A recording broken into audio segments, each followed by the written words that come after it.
Salut à tous, c'est Cultosaurus. Comme vous le savez sûrement, la saison 4 de Stranger Things sortira... on sait pas trop quand en fait. Mais pour vous faire patienter, j'ai eu l'idée de partager avec vous quelques anecdotes sur cette série qu'on kiffe tous. Alors accrochez vos ceintures, ça démarre sur les chapeaux de roue. Anecdote numéro 1.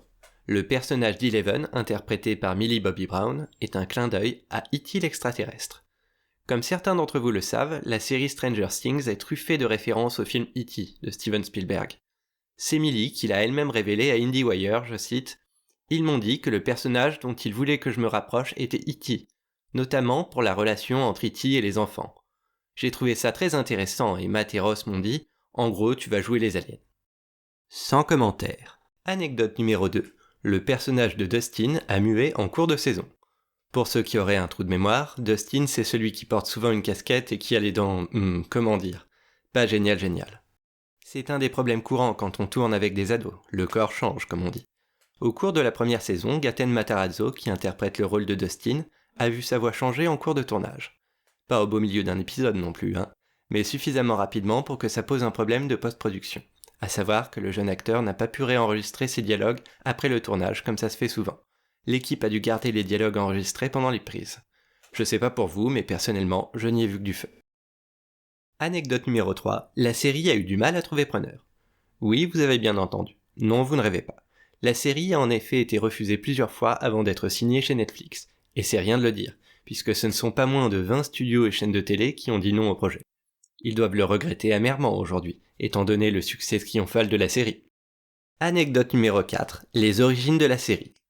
Lorsque les créateurs de la série, les jumeaux Duffer, ont commencé à plancher sur Stranger Things, ils voulaient parler des expériences secrètes menées par le gouvernement américain à la fin de la guerre froide, mais également raconter une histoire paranormale sur la disparition d'un jeune garçon. Concernant les expériences, ils ont largement puisé leur inspiration dans le projet MKUltra, qui est d'après Wikipédia, un projet de la CIA des années 50 à 70 visant à développer les techniques de manipulation mentale. C'est seulement plus tard dans le développement de la série que Ross et Matt Duffer ont décidé de doter Stranger Things de nombreuses références aux films de leur enfance. Anecdote numéro 5, Stephen King était fan de Millie Bobby Brown avant tout le monde.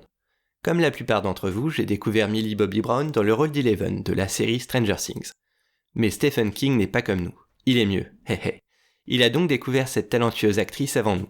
Déjà en 2014, soit 2 ans avant le début de Stranger Things, le maître de l'horreur ne tarissait pas d'éloges sur la jeune comédienne.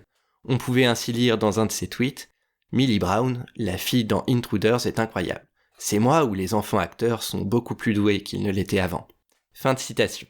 Si Daniel Radcliffe, l'acteur qui jouait Harry Potter, regarde cette vidéo, j'ai juste envie de lui dire « Garde la pêche, frérot. » Anecdote numéro 6, la coupe de Winona Ryder est un hommage à Meryl Streep. En effet, la coupe de cheveux de Joyce dans la saison 1 est un clin d'œil à celle de Meryl Streep dans Le Mystère Silkwood, tourné en 1983. Quand l'équipe de production a proposé cette coiffure à Winona Ryder, celle-ci a été immédiatement emballée par l'idée, d'après les frères Duffer. Moi je trouve ça étonnant, mais bon, chacun ses goûts comme on dit. Anecdote numéro 7, Gaten Matarazzo, encore lui, a réellement une maladie congénitale. Dans le tout premier épisode de la série, on apprend lorsque ses camarades se moquent de ses dents que Dustin est atteint d'une dysplasie cléidocrânienne. Sous ce nom barbare se cache une maladie des os qui provoque entre autres choses des anomalies dentaires. Mais ce que vous ignoriez peut-être, c'est que le comédien interprétant ce rôle est réellement atteint de cette maladie. Et ouais, je vous en apprends une, pas vrai ? Anecdote numéro 8, ce qui a convaincu Millie Bobby Brown de se raser les cheveux. Pas évident de persuader une jeune fille de 11 ans d'adopter la boule à zéro comme le personnage d'Eleven durant la saison 1. Pour y parvenir, les frères Duffer ont montré à Millie Bobby Brown des photos de Charlize Theron arborant fièrement son crâne rasé dans le film Mad Max Fury Road. Finalement, Millie s'est bien faite à sa nouvelle coupe. En revanche, son père aurait eu les larmes aux yeux en la voyant. Il exagère franchement. Faut pas pleurer pour si peu, après tout les cheveux, ça repousse. Anecdote numéro 9, le nombre d'enfants auditionnés. Vous ne devinerez jamais. Allez-y, dites un chiffre pour voir. Les jeunes acteurs de Stranger Things sont reconnus pour leur talent. Et on pourrait se dire que le directeur de casting a eu de la chance de tomber sur eux. Mais détrompez-vous. Ce n'est pas de la chance, mais de la détermination. Puisque ce sont en tout 906 garçons et 307 filles qui ont été auditionnés pour les rôles de la petite bande de Stranger Things. Soit en tout 1213 mioches à auditionner. Imaginez un peu. Pfiou! Anecdote numéro 10, la série devait au départ changer de casting et d'intrigue à chaque saison. Ross et Matt Duffer souhaitaient au départ que chaque saison se déroule dans une décennie différente. La première dans les années 80, la deuxième dans les années 90, et ainsi de suite. Le tout avec de nouveaux acteurs et une nouvelle histoire. En bref, une anthologie. Mais ils étaient si fans des 80s qu'ils se sont ravisés et sont restés sur cette décennie avec la même distribution, pour le plus grand bonheur des fans. Si cette vidéo vous a plu, n'hésitez pas à lâcher un pouce bleu ou un commentaire, et pensez à vous abonner pour ne pas manquer les suivantes.